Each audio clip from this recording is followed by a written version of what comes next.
GDP, how did India do? And then if you listen today, people will say fastest growing country in the world, maybe which is true, maybe not. But when you look over the whole 75 years, you can actually, as we try and do here, just to give an example, I think the students hopefully will able to follow this. Okay, so this, for example, is the chart of GDP per capita from 1950 to 2022. And this is a chart which plots actually all the countries in the world. So all the countries in the world are in this chart. So if you were to ask, how is India done? So we have to have some reference or benchmark. How is it done? So we just allowed the data to say, plot per capita GDP over these 72 years for all the countries, and then let's see where India shows up. So for example, in 1950, if there were 100 countries in the world, India would have a rank of the 79th poorest, the other way around. It's, if you rank countries, it's 79 means it's amongst the poorest 21 countries in the world. So it's on that. If you go to 1980, the picture deteriorates from 79th to the 85th. So higher number means you're doing poorer. And then from 1980, 1990 to 2022, it climbs, but it's still 66th in the world. So if you look at this, it's then very easy to say that in the first years, 1950 to 1980, India compared to other countries, actually its position deteriorated. And between 80 and 2022, it improved, but the level today is still not very great in terms of per capita GDP. So if you look at this data, you can actually make a number of fact-driven statements saying India started very bad, performance in the first 30 years deteriorated, and then it caught up, but it's still a relatively poor country. So that's one example of how the data drives the evidence. Right. Here is a quick supplementary. How do you ensure the credibility of the data?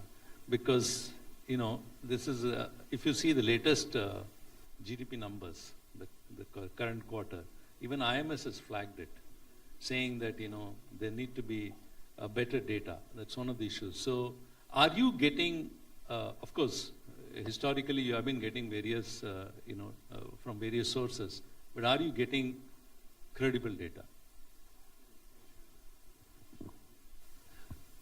So the source of our data we've used, basically the key source is one, which is the government of India's official. It was actually much harder than one might think to build the data over 75 years. You can find for a few years, etc. So a key challenge if you are doing a data-driven book over a long period of time is to have a consistent data where the source is the same, so that if there are errors that will shape the level but not the trends. So that was one.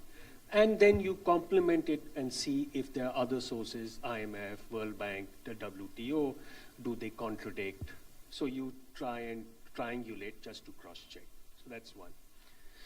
I think just going back to your previous question, I think the other way we tried to have a sort of balanced approach was we did not look with the condescension of posterity. In other words, we did not judge the actions of the 1950s or 60s by the lens of today. So we made a very conscious effort and we put together a database of more than 3,000 official government reports for almost every aspect of the economy at the time when they were written and published, and tried to understand the country as policymakers were seeing it at that time. So what were the challenges they were seeing in 1964 about population or agriculture, etc., rather than judge it with the hindsight of history. And that means that you're not trying to be wiser and smarter with the knowledge that you have now, but actually seeing what were the challenges and struggles they were facing at that point of time to understand the choices they made or they did not. So, and just the third point to add to how the objectivity comes is that, and this was an example, is you always try, because many of the assessments and benchmark, some you can say objectively good, bad, but many indicators have to be relative. So one of the other things which is a choice that we made in the book is that wherever possible, we would not just compare how India did over time, but compare it with how other countries fared over time as well. And then do both a comparison within India across time and across countries across time.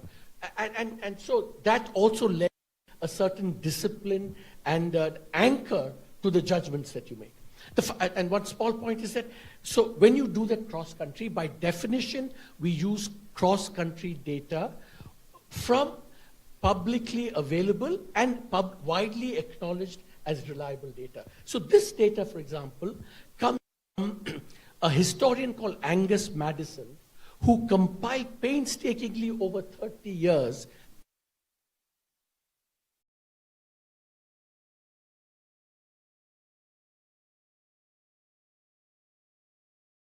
to check, cross-check, cross-validate all the data that we have.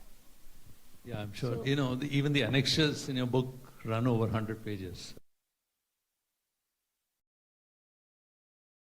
If we stay with this graph, as you rightly said, and the countries which we plot here, like South Korea, China, Indonesia, none of them had full democracy. And as you call in your book, India went for, your term precocious democracy, universal franchise at a very low level of income. So one question is, was it, and you answer in the book that partially, is it when you have to build consensus and so on, that it is going to be a slow process? It is simply not possible to grow as fast as, these other countries. And more importantly, as initially was mentioned, we have done very well as a state in one-time big projects. So maybe eradication of polio example you gave, and electoral process was mentioned, and more recently building digital infrastructure. So state seem to be doing well in these one-off things, which are some kind of targets. So is our state good at in those campaign kind of things, but bad at, consistent service delivery? And why is that so? So yes, I mean, if you think of the achievements, right, we don't quite, I think, appreciate just how challenging it is to do a census of more than 1 billion people, where you have to record in a single day everyone's, we have consistently since independence run just every Indian national election is the world's largest election, almost by definition. And so what we show is that these episodes, that the Indian state does well in episodic delivery, or things that require, which have an automatic exit. Mm-hmm. Whereas public health, primary education, sanitation, which require day-to-day attention, the state does not do well. And that's part of a broader argument we make, is that the Indian state is much better at entry, but is not very good at exit. And exit is a self-disciplining device. Without that self-disciplining device, there are fewer or weaker mechanisms to discipline the administrative apparatus. Yeah, the Abhimanyu effect. Sorry, can I just, sorry, go ahead. Abhimanyu effect. Yeah, the Chakravyuha challenge, we call that. So just to, your question, just to illustrate what Devesh just said about, but on the ongoing things like health, education, nutrition, that India doesn't do very well. And that's illustrated in this chart, which is a measure of human development. So it incorporates how much income the average citizen earns, how much education he's attained, is his life or her life expectancy, and it's all combined in one index. And here you can see that it's even worse than the chart that we showed you previously. India begins in, again, this has all the countries in the world. India begins initially number 63, that's 63rd worst country. And it deteriorates to the 79th worst country. And it improves, but it's still the 69th worst country today. And this shows that how modest our achievements have been on these ongoing things that you mentioned, health, education, and a whole bunch of things. And it's a consistent pattern that comes across through many, many outcomes. So, Vidya mentioned this issue about precocious democracy. And this theme actually runs through the book in various ways. It's not just about politics, it's not just about business, whole lot of administration. Everywhere one could see the reflection of that. So the solutions also need to be, if the democracy is precocious, can you please explain why that word is used? And also, if that is the correct one, then even the solutions need to be sui generis, isn't it? So,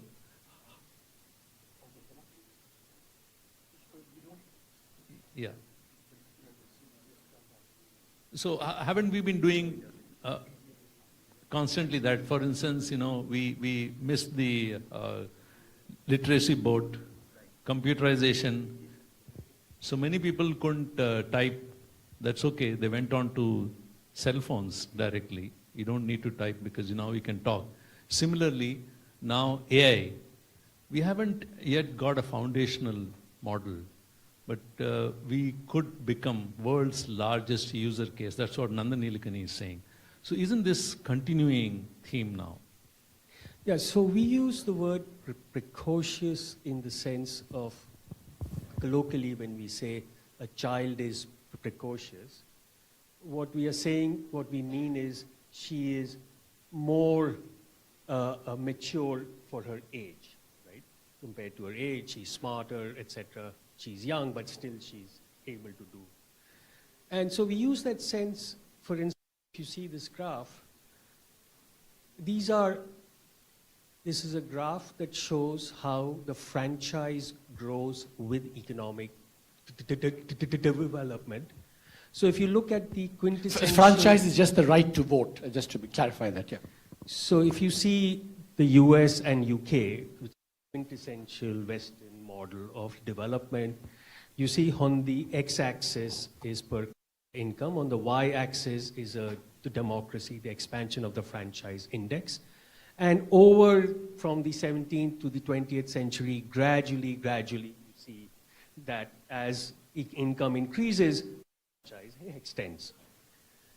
A second model is Korea, Taiwan, and in those cases, economic development comes before, and only after they've achieved a certain level of sort of middle income that they extend full universal franchise. The third model is China, where of course they have grown so rapidly, but there is no universal franchise. India, as you see, is really exceptional. It started off gave universal franchise at a very low level of income. That's the sense in which we use the word precocious, right? It was very distinctive in that the political development preceded economic development. In most other countries, it was either concurrent or it followed. But there's your question actually touches upon another aspect of precociousness, which is on the economic side and the structural transformation side. So there are many ways of illustrating. There are ways of illustrating that. See, typically what happens to all successful countries is they first do a lot of agriculture, then from agriculture all the labor moves into manufacturing, producing more and more manufactured goods and finding organized sector employment. And then after a certain point, their wages rise so much that they can no longer produce manufacturing competitively, and then they turn to services.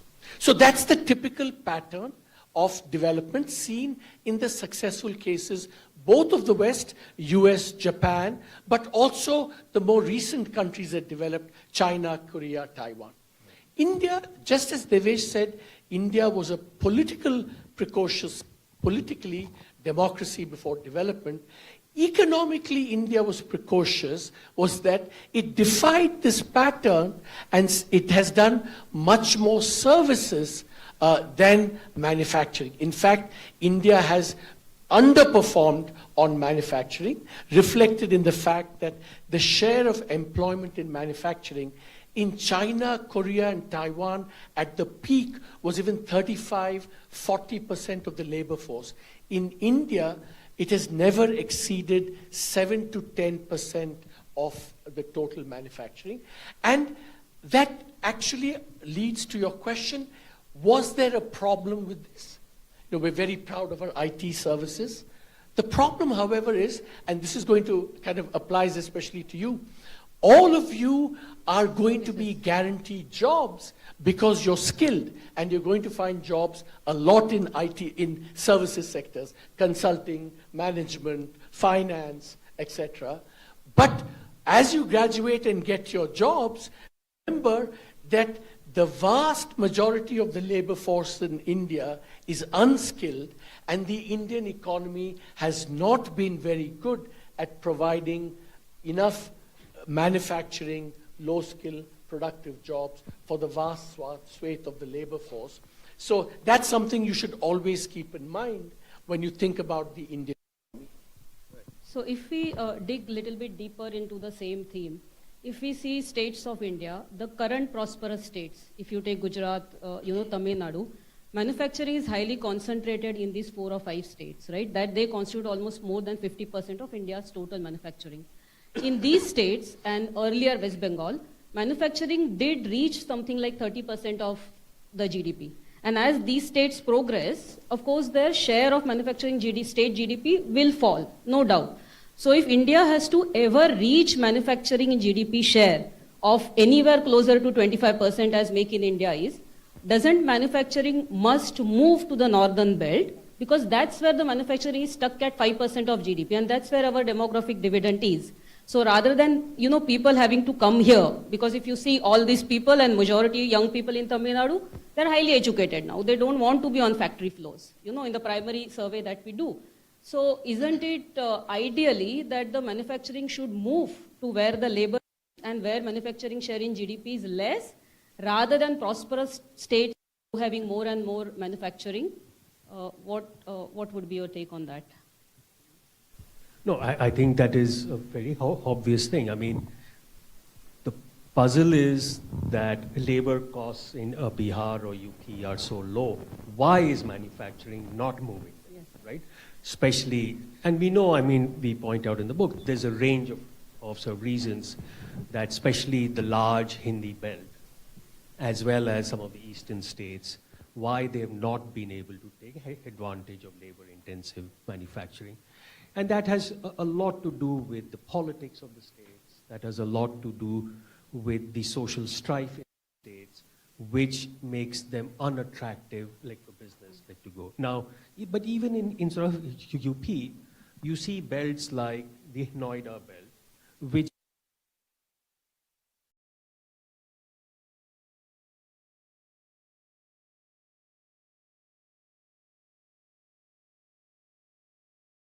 and I think that is, we point out, one of the singular challenges, because just UP and Bihar alone account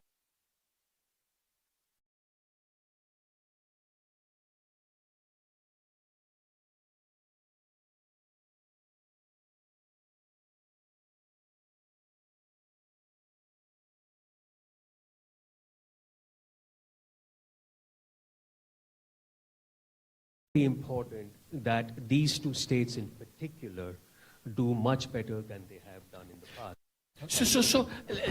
I think it's a very good question, a great question, and Devesh has answered most of it. But let's see it from a slightly different perspective, which is the following.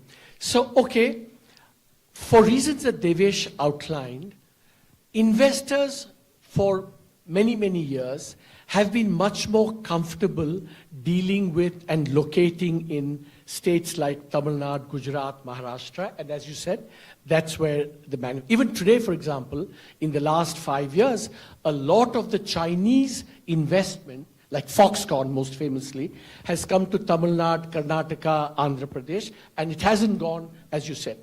But two things.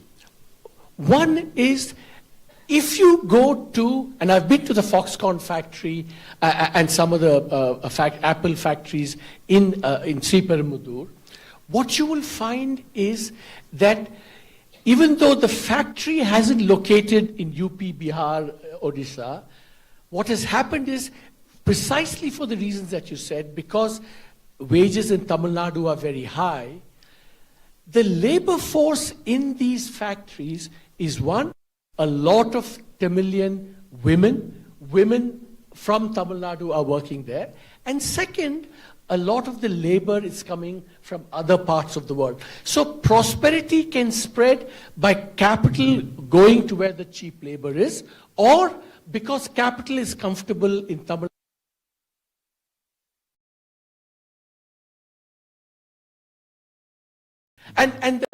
but then that leads to what I think is another way in which what Devesh said could happen is, then UP, Bihar, and Madhya Pradesh and Rajasthan can then look up and say, and which is what they're doing now very consciously, hey, how come Tamil Nadu is attracting so much investment?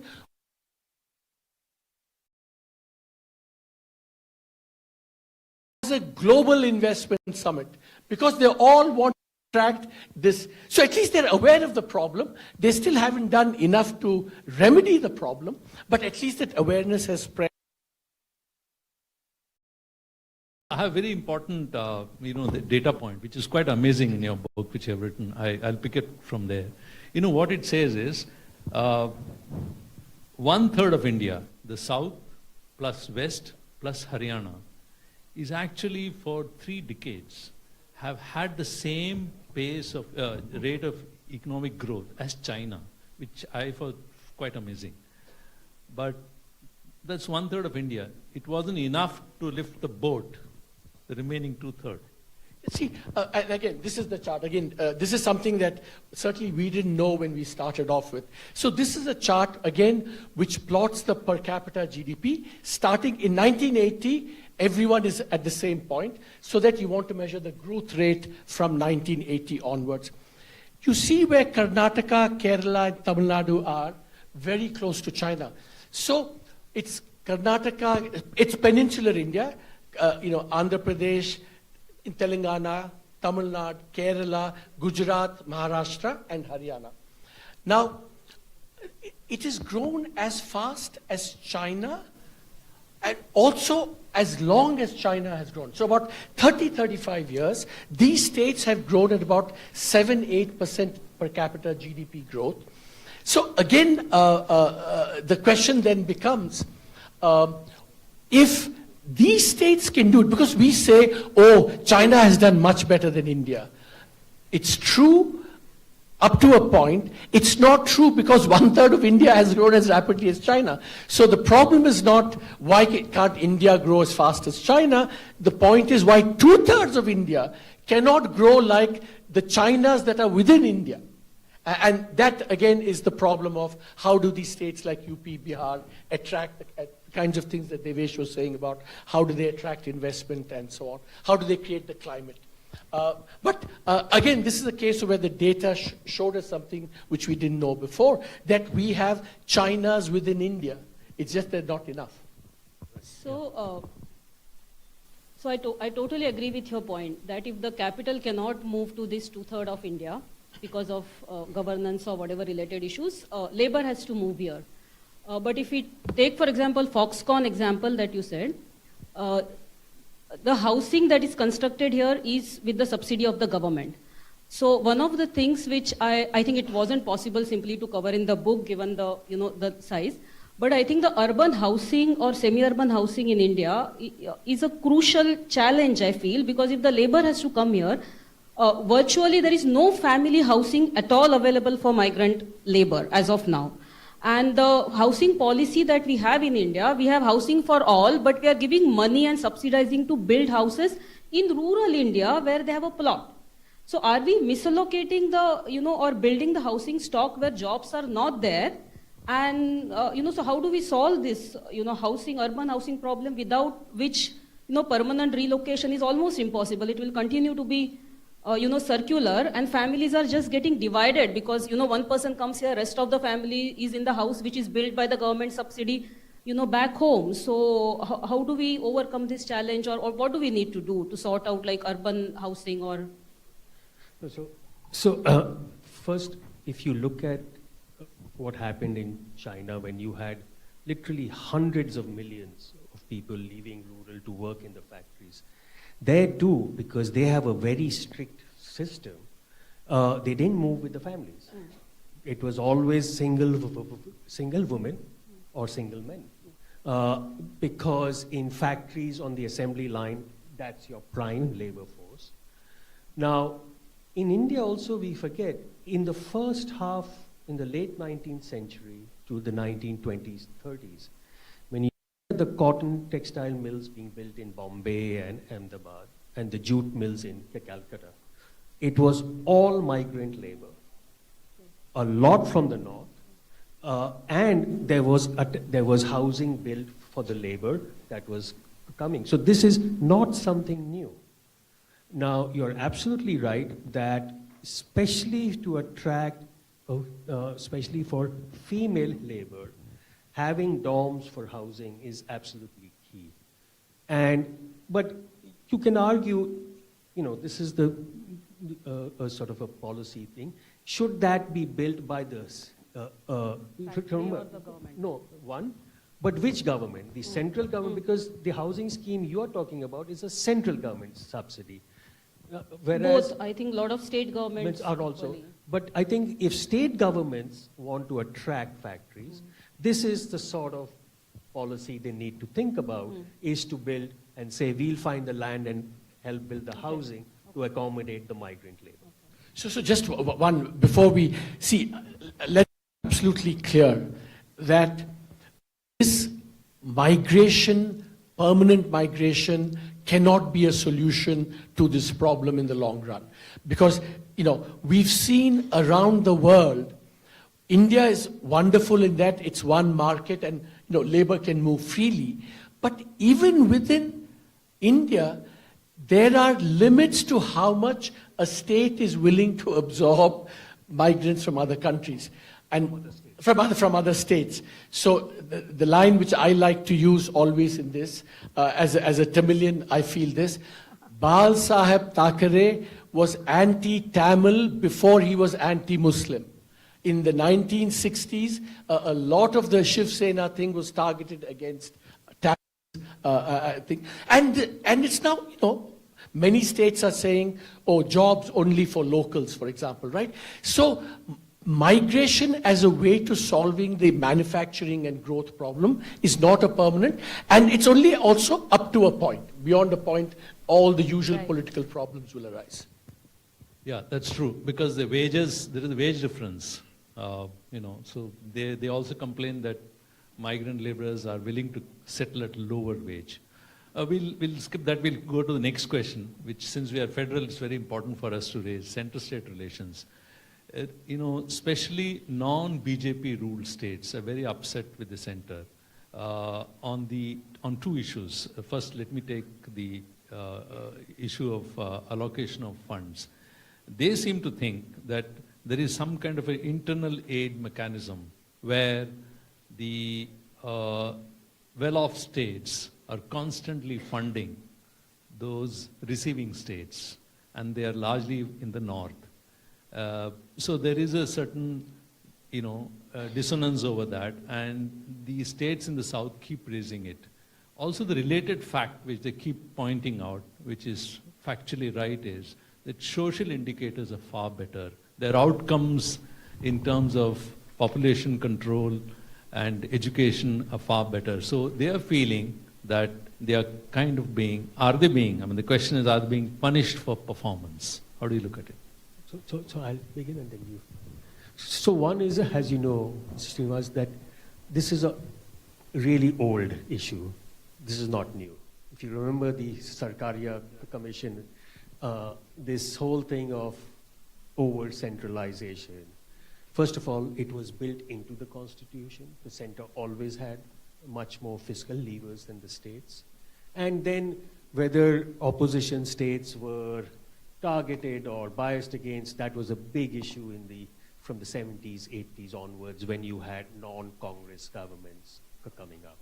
So the issue got somewhat addressed or attenuated from the 90s onwards because you didn't have majority governments.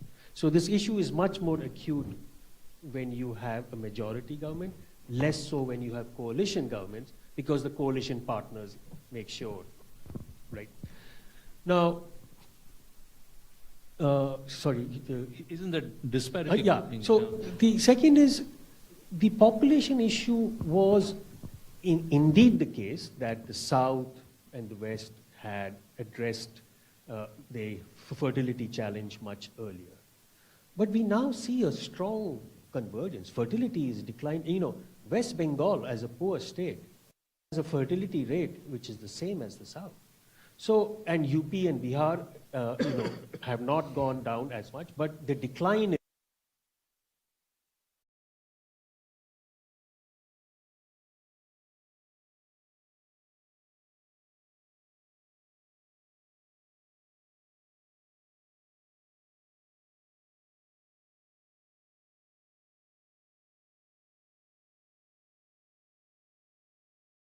in any large federal country all over the world, there will always be some transfer from the richer states to the poorer states, because as a country, you want every state to be able to provide the same level of, health, education, public goods, and that will always be a feature of all federal states to attempt some equalization.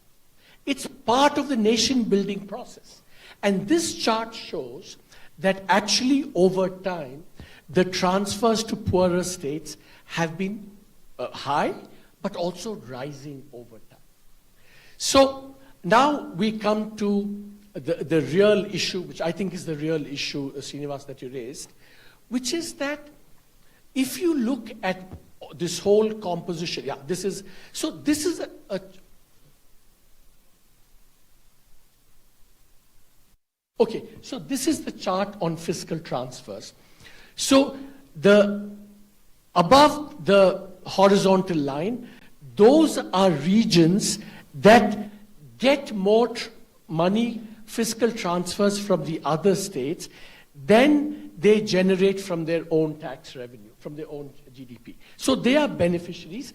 Their transfers exceed their contributions. Below are the other way around, the donors, those whose contributions exceed transfers.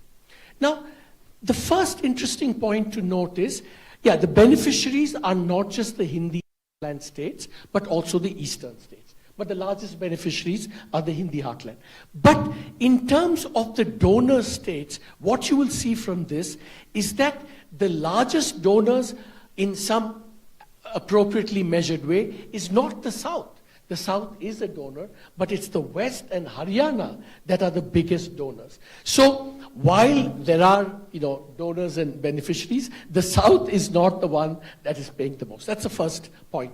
But the last point I want to make is, the real problem here is the following. It's the fact that these transfers are rising consistently over time and don't seem to incentivize good performance and penalize bad performance. That's the heart of it.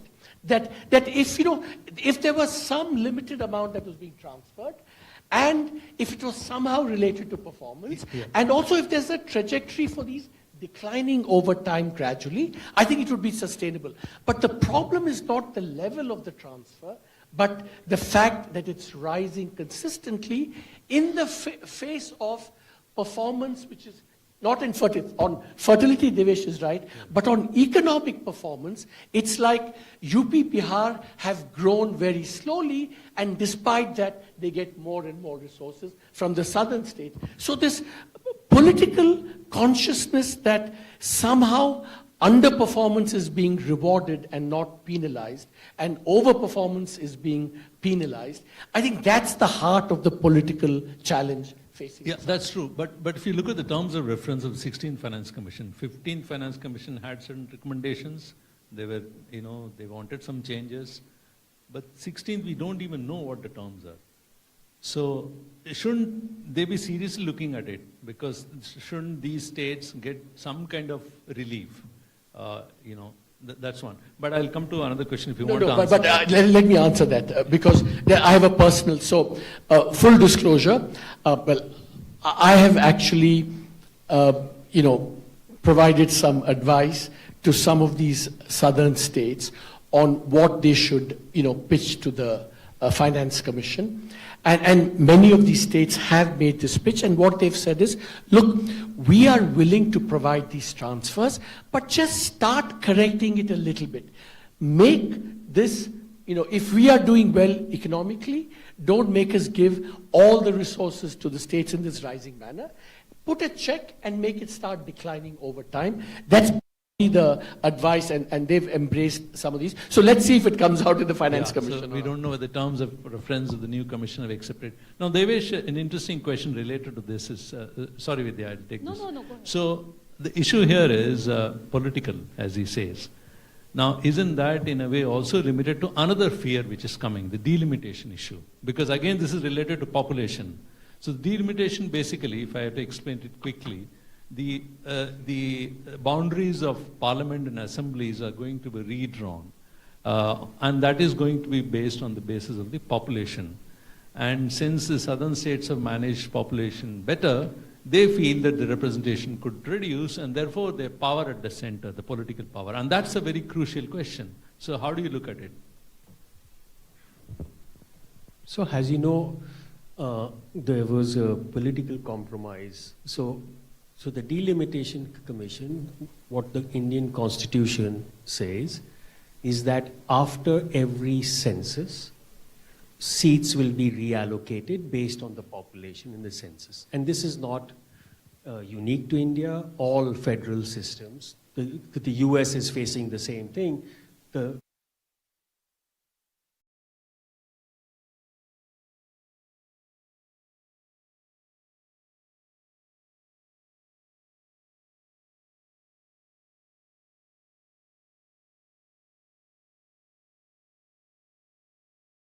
In 1971, there was a compromise to freeze the number of seats to 25 years. When that time came in the early 2000s, again the decision was taken to freeze till 2026, right? So basically to wait after the 2021 census. So basically we kicked the can down the road. Now, a cardinal principle of the democracy is that every individual's vote should have equal weight. That is clearly not the case. Today, a voter in the South has much greater weight. So if you want to really think about one of the most basic tenets of democracy, which is everyone is equal, clearly everyone is not equal now. A voter in the South has much more. On the other hand, as Arvind said, that you cannot have I didn't get it. How the voter in the South has bigger power in his hand? Because the per MP constituency, there are far more voters in the North than in the South, right? So to that extent, right? Voters per seat, right? Yeah. So I think where you cannot have a situation where the South has both fewer seats and is making greater fiscal transfers. So the compromise that needs to be reached is the balance.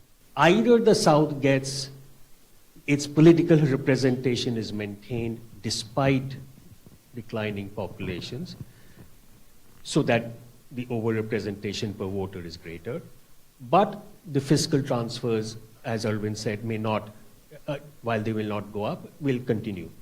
But if it is the case that the North gets both more seats and wants to extract more resources from the South, that is terrible for the future of the Indian federal system. See, I think in all this, there are two elephants in the room which are actually shaping, all this is what we've said, I think is right.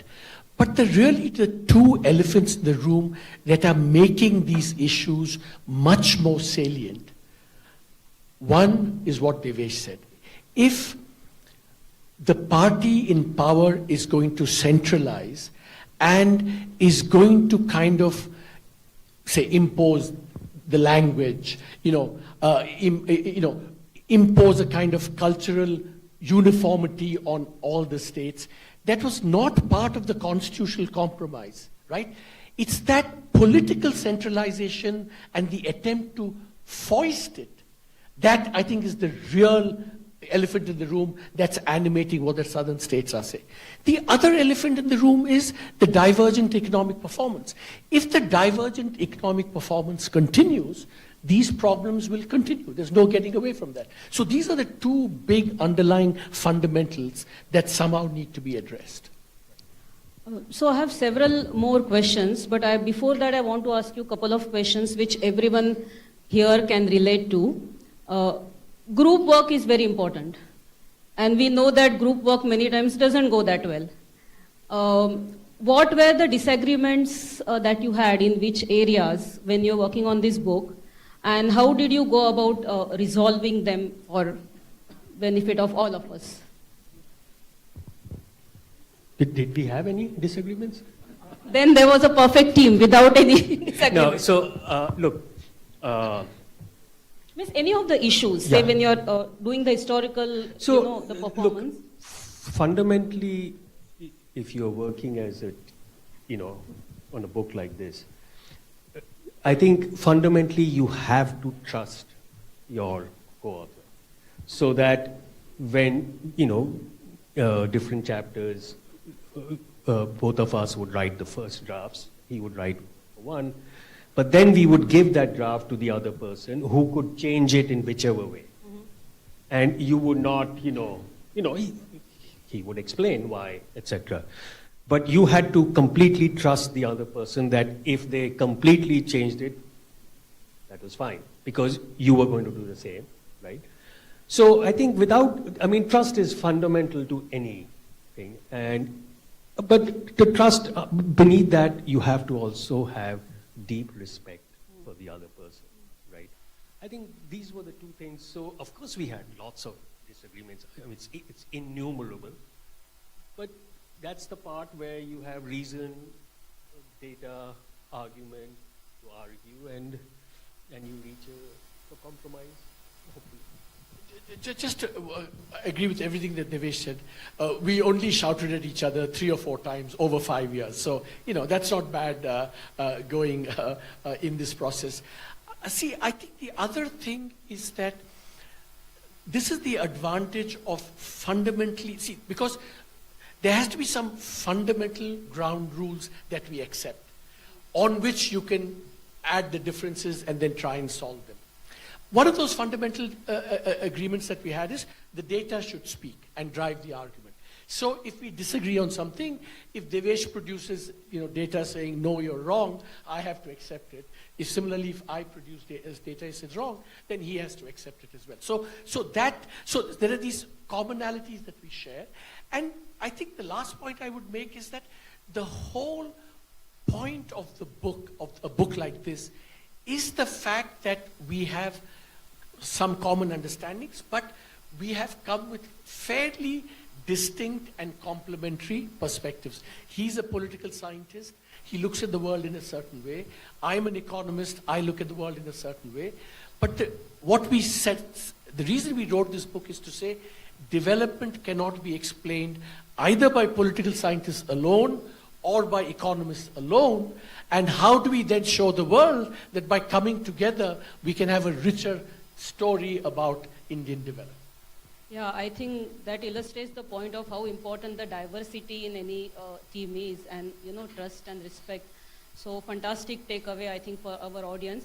Second question that I have, which maybe you talk a lot about the institutions, of course, in the book, and India's institutions are weak and so on. Suppose institutions were to become perfect in India, given that many are headed in different industries and different roles. If the institutions were to become perfect, which is the firm, or maybe that is too narrow, maybe which is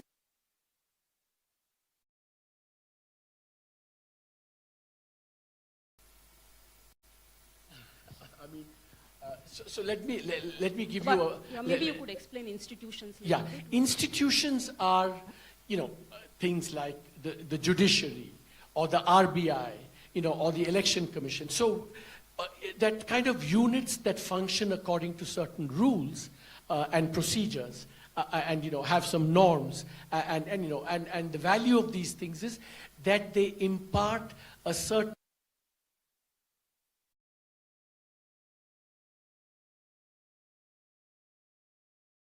and comfortable investing. So you asked a very good question. So the question was, if institutions were to improve, which industry would be affected? I'm going to give a slightly trivial example, but I think it has a broader point. So my wife in the last 3 weeks has been trying to fill a certain form, Indian embassy form. And believe me, she and I spent 3-4 weeks, 100, 200 attempts at trying to fill the form. So I mentioned this to one of my friends, and he said, one of my younger friends, he said, boss, if you go to YouTube, in every language of India, including Bhojpuri, they will give you detailed instructions on what is wrong with this form, where the error will come, and how you must get around these errors. So if the institution of government bureaucracy improves, this jugard industry will be finished overnight. And so there are lots of jugard industries in India which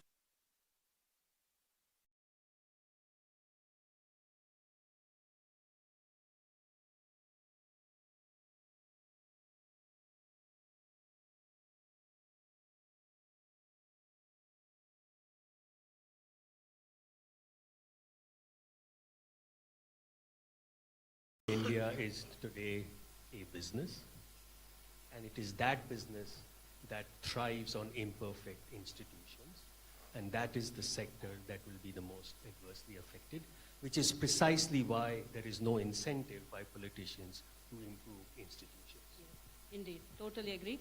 I think it's time now to take questions from students. That is what they are indicating. So just one or last two questions. You want to take that banking one, and then I'll do that, and then we can go. Yeah, we could. So one of the questions I had is, you were talking about the underperformance by the different states and so on. So that way, if we think about underperformance of industries, one of the industries you talk about is India's banking sector, and how the public ownership of the banks.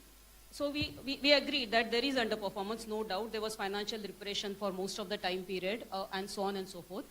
But nonetheless, private banking really hasn't found the solution of majority of Indians poor.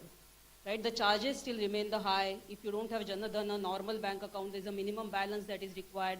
When we talk to poor people here, essentially, they get penalized for not maintaining. So private banking is still quite expensive. NBFCs, microfinance institutions, all of them still depend on the banks to get the funding. So before we do away with public ownership, or reduce public ownership, which I agree with, but once we do that, how do we ensure that real financial inclusion does happen by the private sector banks or private sector financial institutions? See, I think it's a great question. And here's a chart that shows the red line is the return on assets of private banks, and the black line is the return on assets of public banks. And generally, if you listen to Warren Buffett, his objective benchmark is that the return should be 1 plus, being conservative here is 1%. So if you look at this, the public sector has consistently underperformed not just the benchmark, but also the private sector. Now, then the question is the public sector underperforming because of it is doing these social functions that private sector is not?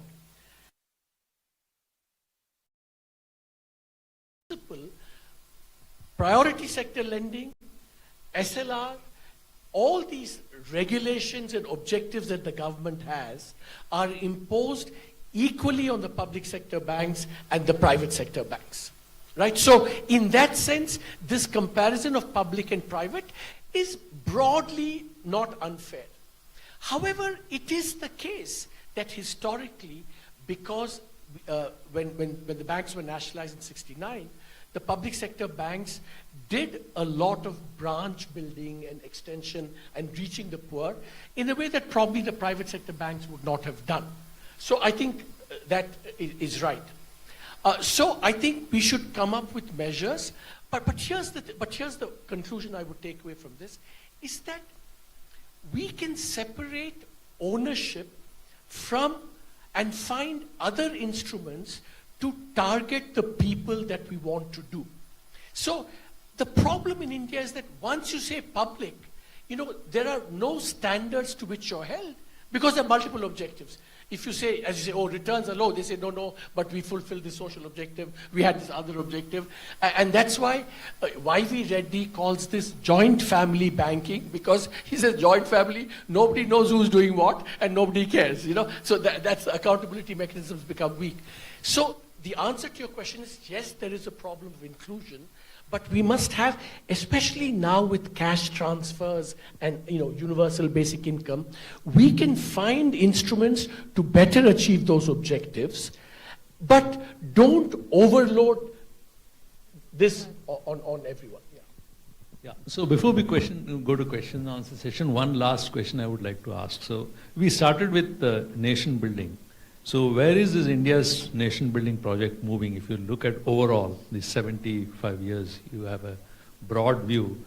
What you have listed is, you haven't offered any solution. That's you're holding back. But you do point out that urban collapse, that's you use as a metaphor, air pollution in Delhi. But then you're also trying to point out the whole lot of problems are there. One, of course, freebies. The other important issue which we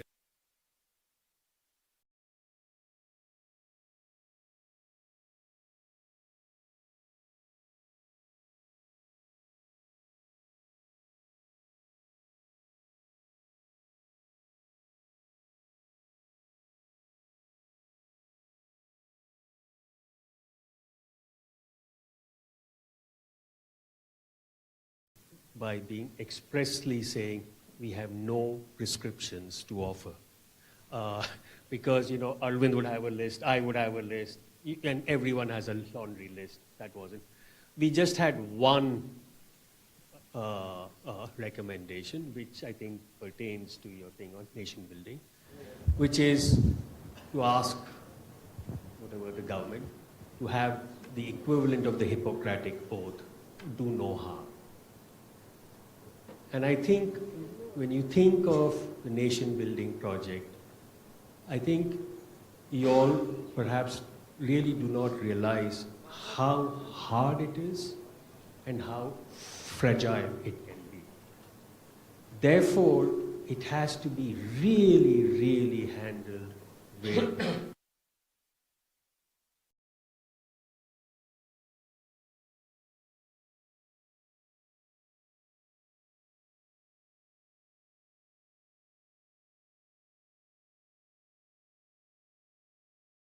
means. Democracy is not just about elections or institutions. It's about norms. And one of the single most important norms of democracy that matters for nation building is the norm of self-restraint. The norm that if despite you having power, you will still be talking to people who don't have power, you will still engage them, you will still talk to them, you will still listen to their ideas, and you might even learn something from them. I think if that lesson is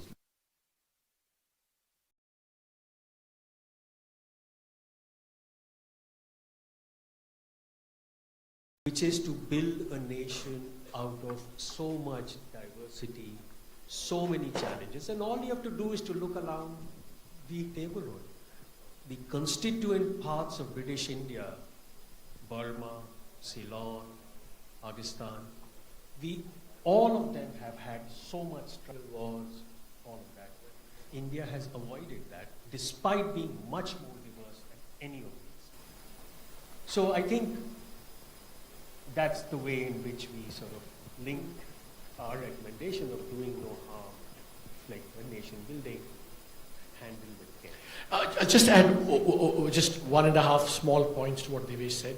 I think this is where the comparative analysis helps. I mean, the achievement of nation building from such diversity, Devesh pointed to the neighborhood. But if you also look around the world, the former Soviet Union, similarly large diverse country, broke up. Former Yugoslavia, large diverse country, broke up. Myanmar, as he said, in the neighborhood, Nigeria didn't break up but had a civil war, etc. The former Sudan, same problem. Former Ethiopia broke up. So unless we see this in a comparative context, we don't recognize how great this achievement was. The last point I would say is that in that institution building, that the institutions we have created, the nation, is India as a harmonious federal structure. Relationships between the center and the state, and between the states. What we call, cooperative federalism. If you look going forward, every problem of India of any consequence, whether it's the air pollution problem, whether it's the power problem, whether it's the agriculture problem, whether it's in fact the migration problem, will have to be done cooperatively between the center and the states. And so if that basic trust amongst center states gets eroded, all the future challenges will be that much more difficult to overcome. Yeah, I think we can open the floor. Thank you very much. I think we can take the question from the audience.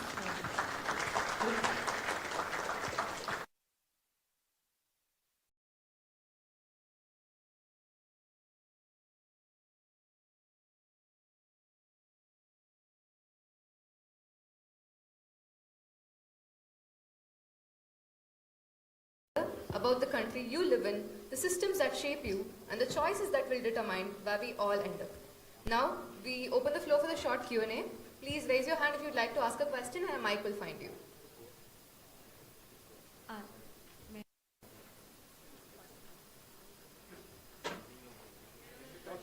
Good afternoon, sir. So my question to you is, cities are central to development, yet the urban governance remains weak. Why the urban reforms have been so politically difficult? So,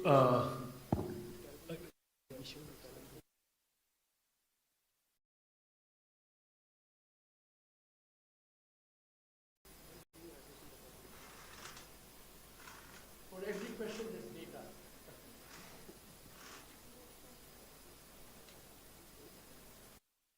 So, just to answer your question, we often, and in fact, one of the questions that you asked was about centralization, the center-state relationship.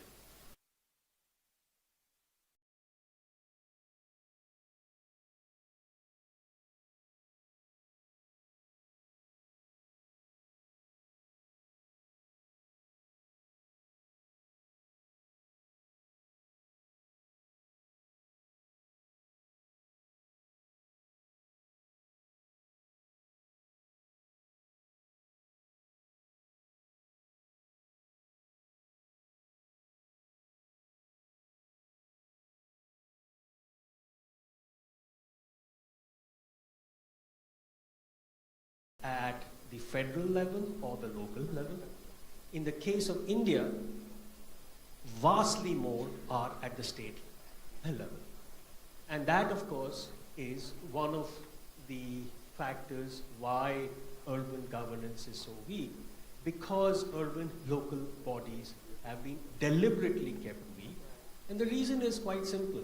Votes are in rural India, the money to be made is in urban India. And which means controlling urban land, that is the real source of wealth and rents for politicians. And therefore, giving up that source of rents is going to be very, very hard. The 74th Amendment, as some of you know, tried to shift power to urban. But the states have ensured that for the most part, that amendment, they have sabotaged it in every manner that they can. And you're absolutely right. For India to grow, its cities have to be the engines of growth. And if the cities and the governance is weak, that will weaken that engine of growth. If I may quickly add, book has, this is very, if you really want to know why every year Mumbai gets flooded, why there is so much of, air pollution in Delhi cannot be controlled, why Bangalore's traffic problem is so intense, it's all because of this graphics. But there is no fund which goes to third tier of governance. I think, Yeah, we should go and get. Sir, this side. Sir. Sir, yeah. So, West Bengal, so question related to West Bengal. Correctly pointed out that West Bengal in the 1980s with the jute migration has played a central role in the labor supply growth.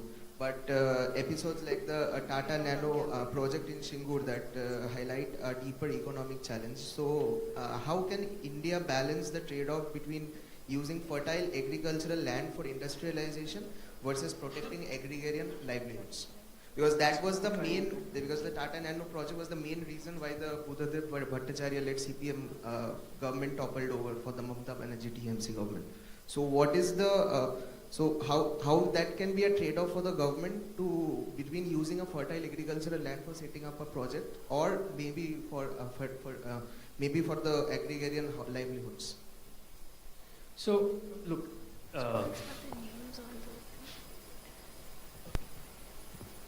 so about 100 years ago, actually in 1918, Dr. Ambedkar wrote an amazing paper about Indian agriculture.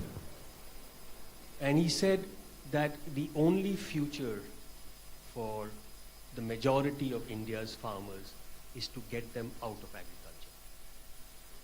Because the fact is that 70% of India's farms are less than 1 hectare. And basically, unless you grow gold, a 1 hectare farm simply cannot give you, might give you a basic livelihood, but it is not a pathway for higher income. Right? So at some point, how to consolidate small land holdings. So all of that, the root of that, whether in China or Korea, etc., it begins by increasing agricultural yields. So you need much less land for agriculture, for food security to begin with. But also, you must remember that the problem with the acquisition of land for the Nano project, it was the process. It was a brutal process. If they had paid enough compensation, then the process would have been managed much better. After all, we see that and we show that in the book. All the highways being built around the country. So one of the things that happened with the UPA government is that the amounts to be paid for the land acquisition was 3 times the circle rate. So now when farmers are being well compensated to acquire the land, they are much more open. They also know the reality that you're not going to get much income out of this. So I think one of the challenges, we should not just blame the land acquisition per se with the process by which you acquire the land. if you seize farmers' lands or you give them paltry compensation, there's no doubt that they're going to object very strongly. I think that was perhaps the main problem. Sir, towards your right. So I had a couple of questions. Only one. Okay, sure, one question. You mentioned institutional degradation and exit maintenance.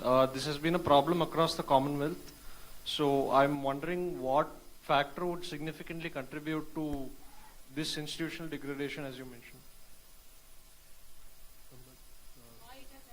No, yeah, what is the factor which contributes most to this?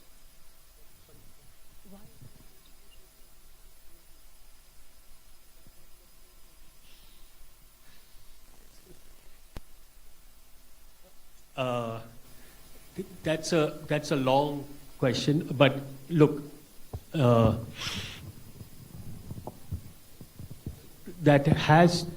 when we think of weak institutions, you might think of something like the Election Commission, the Finance Commission, the Supreme Court, right? Or what we did in the last 20 years, all these new regulatory institutions, the Reserve Bank of India. So what you have had is actually a mixed picture. Many of these institutions, their weakness is showing up, there has been a gradual decline, which has to do with the quality of leadership who you select to run these institutions. And above all, some sense in which politicians have a sense of self-restraint that what we call, so what the Election Commission of India or the Supreme Court, one of the key roles they play is what we call, they are referee institutions, right? They make sure there's a level playing field. The Competition Commission of India, at least its purpose is, there's a level playing field across. But if the political class does not want a level playing field, in fact it wants a biased, then of course you can ensure that the institutions are weak by making sure that you appoint people to these institutions who will not uphold the values of the institution. So fundamentally you cannot separate institutional health from the incentives or the behavior of the elected class. So I just want to add very briefly. See, your question is a very good one. It's very difficult to answer. But the one thing I would say, and this is something we say in the book quite a lot, is that a pattern that you see in India is that for many of these institutions, take the Election Commission, the Finance Commission, the police, the judiciary, if things are bad at the central level, at the state level, they are much worse. And so that kind of raises the question of why is that the case? Why is it? So it's not just that institutions are bad. You see a pattern of at one level they are better than at the state government level. So then you have to look into, well, what are the factors that make it more easy to degrade institutions at the state level? And then you get into the question of leadership and politics and power and corruption and all these things. Hello, sir. Hi, sir. Good morning, sir. Sir, on your left.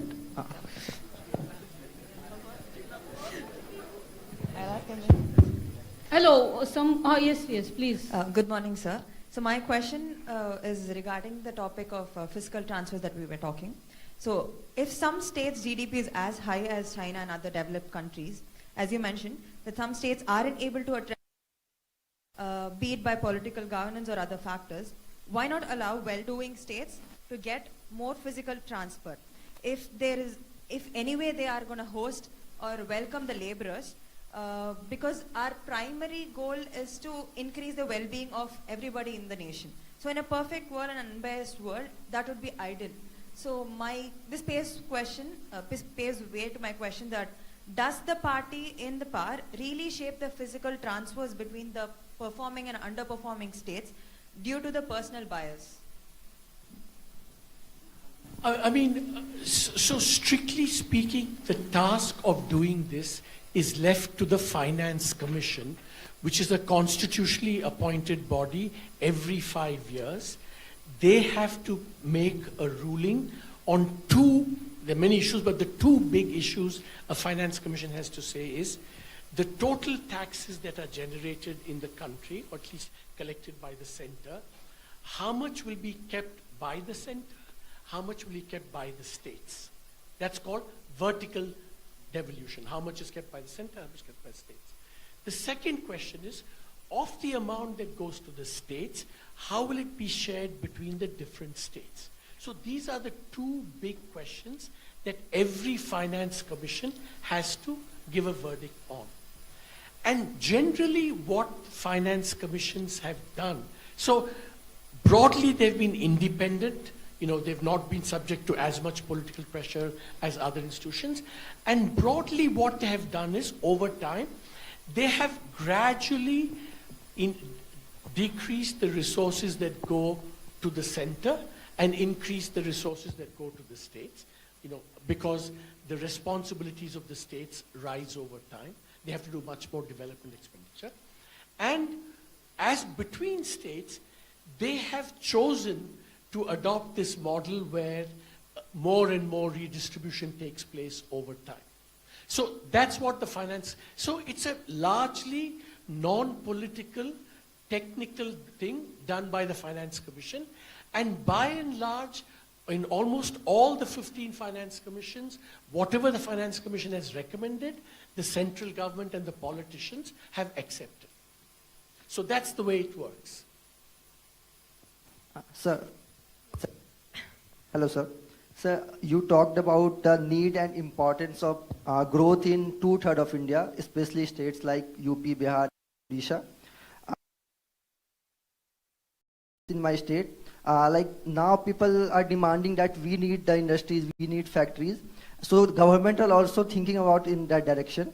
But my question is, how much is it's difficult for the government to compete with the state like Tamil Nadu or Maharashtra for diverting the investment from these states to their states. And also the one excuse they give is that Bihar and UP are landlocked states. So how much you think this excuse is valid in their perspective? So you want to So, one state, if you look at Telangana, it's a landlocked state, but as you can see, it has actually done quite well in the past decade. So, undoubtedly that matters, but it's not a permanent handicap. You're absolutely right that it is not easy to attract investment, because there are lock-in effects that companies have, which have invested in Maharashtra, Gujarat, Tamil Nadu for many decades.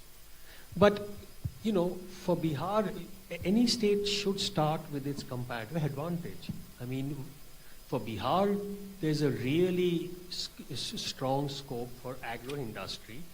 If you develop, you have a strong agriculture, the first industry that you can move into is agro-industry, right? So when we did some work in Bihar, we found that even rice is milled in Bengal. They take it because there are no rice mills in Bihar. Now, there's no reason why Bihar should not have rice mills, right?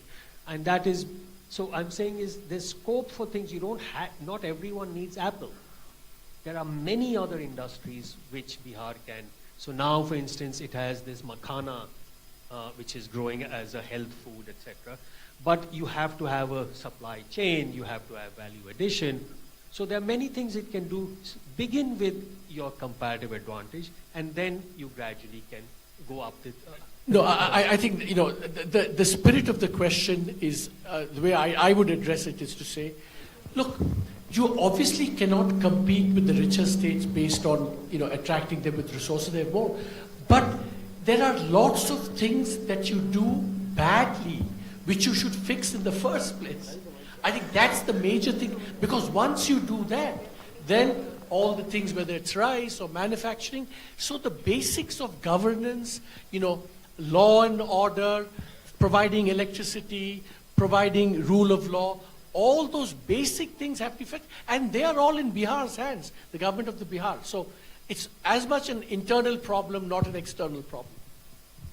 Sir, sir. Just of time, we just have time for one last question. Whoever has my... Hi, sir. Yes, Ayushi. Hi, sir. This side.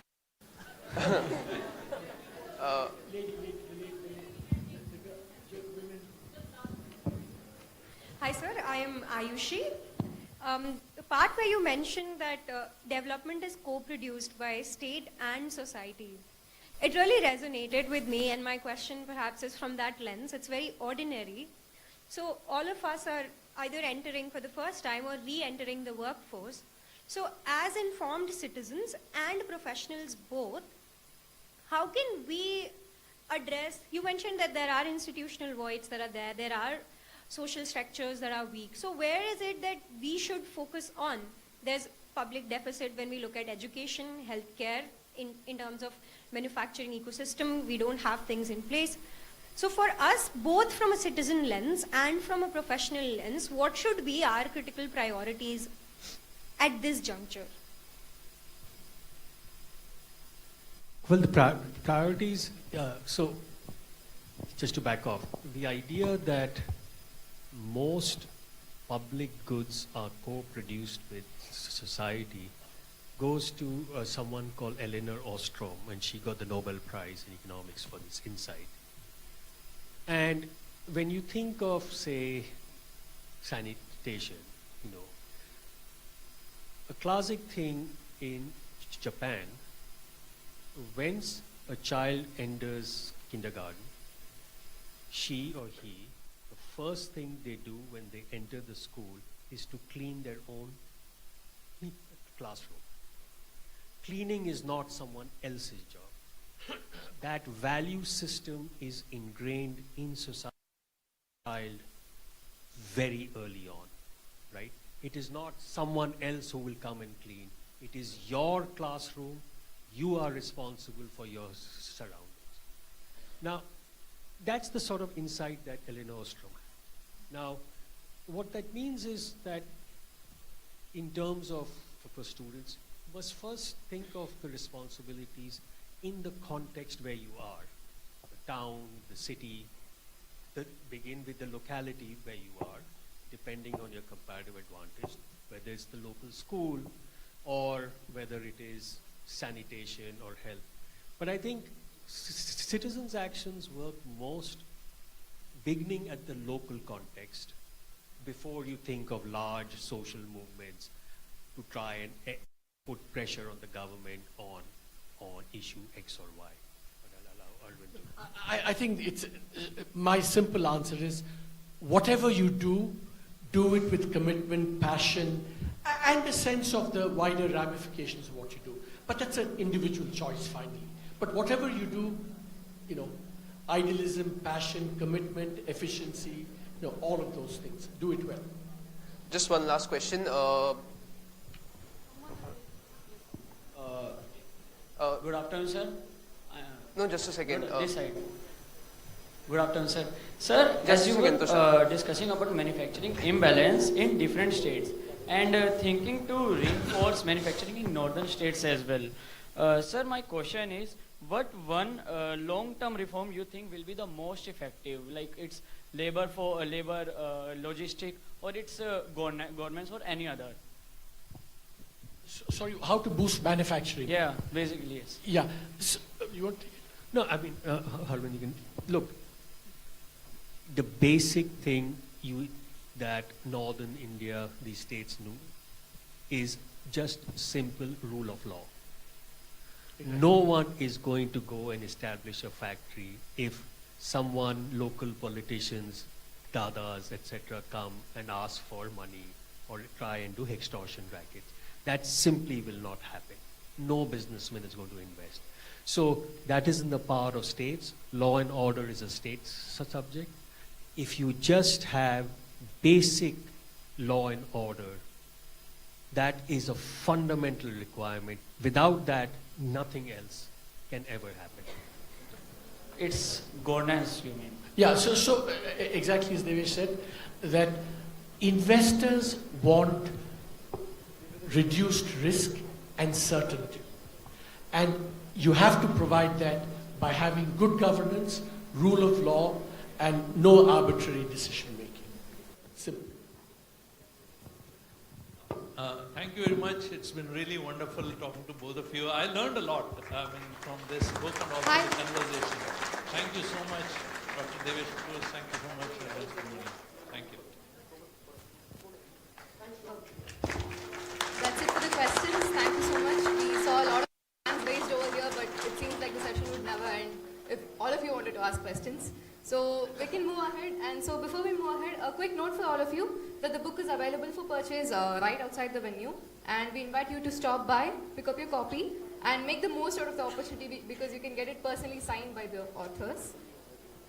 And you can ask your questions during the book signing as well. So before we conclude, a quick note of appreciation.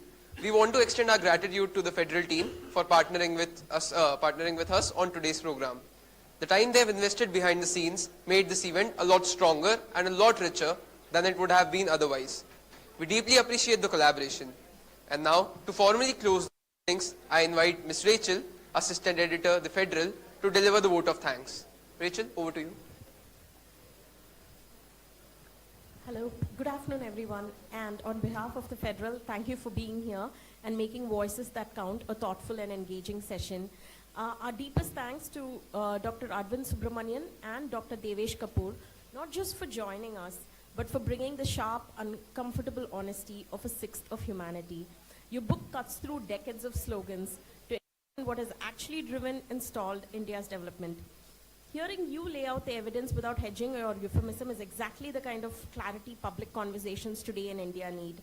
Our sincere thanks to Great Lakes for hosting us, to Gautam Lakshmaraju, Debashish Sanyal, and also to Professor Vidya Mahambre, Yash, Dwani, for all those who have been instrumental from this team.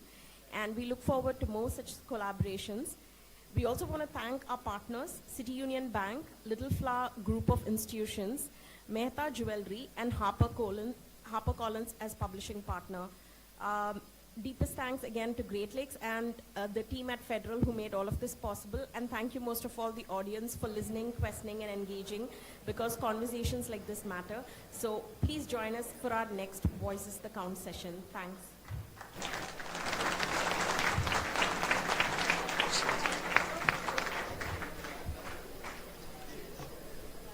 That brings us to the end of today's discussion.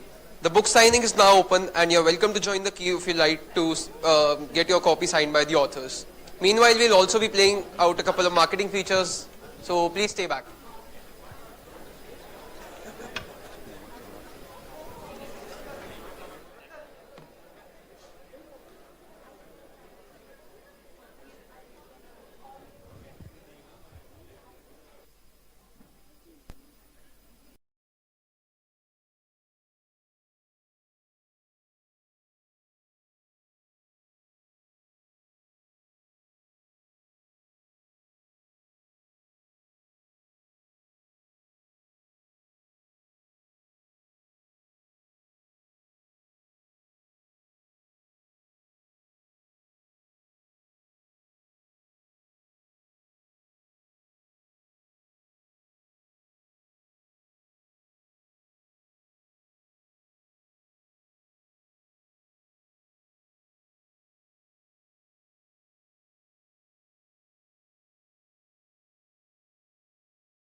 இருக்கிறதுனால மேகமூட்டமான சூழலும் விட்டு விட்டு